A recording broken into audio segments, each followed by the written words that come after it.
I got to talk with a sheep, and that sheep talked back.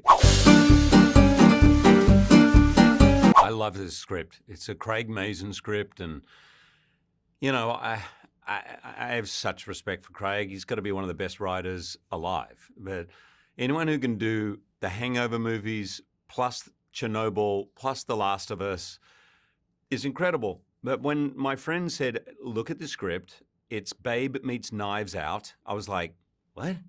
Babe meets Knives Out? I couldn't believe it when I read it, and I just couldn't wait to get in it. And I would have played any part in it. But what I loved about George was his love for sheep, his belief in sheep, and almost what's difficult for him is interacting with humans. He finds that difficult. And so I sort of loved now, as Hugh Jackman, I see sheep completely differently. And I think a lot of the movie is about how we underestimate each other and maybe even how we underestimate ourselves.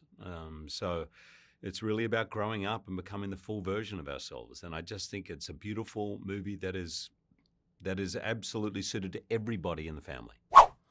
I think I'm more, me personally, probably less intense in life than the characters I portray. So playing someone like George, who is a bit of a loner, loves being outside, I think there's a part of me that idealizes that, just being on a hill, living in an airstream, a nice simple life with sheep, without all the complexities. There's something about that really attracted me. And as an actor, I like doing really, really different things. I think some people, obviously a lot of people know me for different stuff. Maybe it's Wolverine, maybe it's The Greatest Showman, or maybe it's Prisoners, whatever. But in truth, I like doing very different things because that's the joy of being an actor.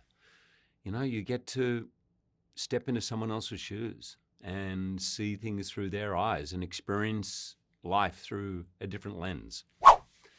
This was more, I can't remember any laugh out loud moments, except I think I was just more dumbfounded working with Tom, who is the puppeteer with the sheep. I assumed I was going to work with a tennis ball, done a lot of working with tennis balls on sticks and that have been all sorts of things over the years. But I actually had a puppeteer working with a sheep puppet, and it was just like a magic trick to me. I watched this inanimate puppet come to life, and I got to talk with a sheep, and that sheep talked back, and that sheep had emotion, and I even sort of believed that puppet was crying at one point.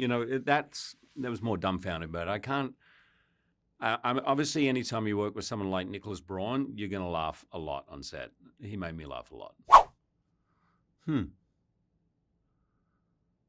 Yeah, I think the way my father was with me, if I think about it, my father had 5 children. So now obviously I have more than 5 sheep in the movie, but each one was taken on their own merits. Each one was sort of seen as an individual and to be understood and connected with in a different way because they're all different, and celebrated for that difference and believed in. I always felt my father believed in me. So,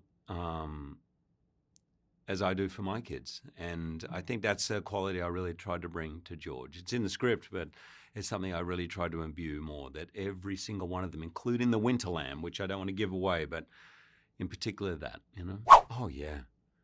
I think it's so relevant to everything today, what we're feeling in our small communities, in countries, and as a world, this feeling of inclusion, this feeling of acceptance, and for celebrating people and for who they are, as well as understanding that we all have a role to play.